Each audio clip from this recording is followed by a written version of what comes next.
sen canan söygünüm, özен köygünüm. Men sana aşık bolup kalgan, muhabbet ortada yangan jürgüm, aşık jürgüm. Yetemez buldum sen goya asman, bir vapa bulma hey güzel canam. Kecha gündüz oylayman seni, nima uncha qiynaysan meni. Yollarımda telmürüp divanı buldum. Kecha gündüz oylayman seni, nima uncha qiynaysan meni. Yollarımda telmürüp pervanı buldum.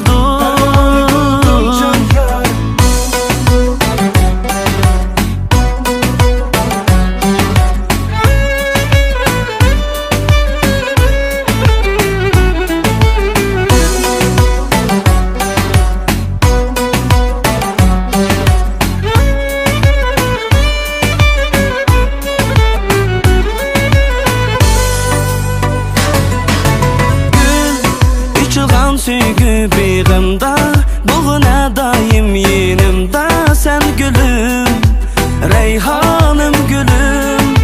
Men bulbulun bulup şu bağda, nakşam ne itay her tanglar atqıça, gündüz hem kecha. Yetemez buldum sen goya asman, bir vapa bulma hey güzel canam.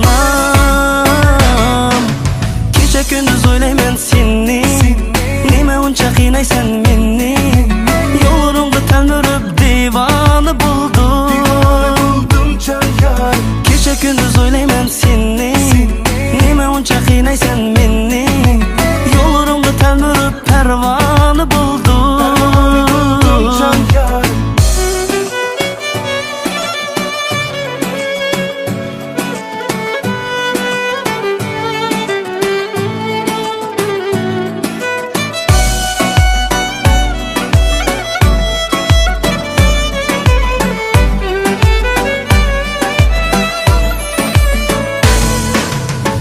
Gündüz oylayman seni, nima uncha qiynaysan meni. Yollarımda telmürüp divanı buldum.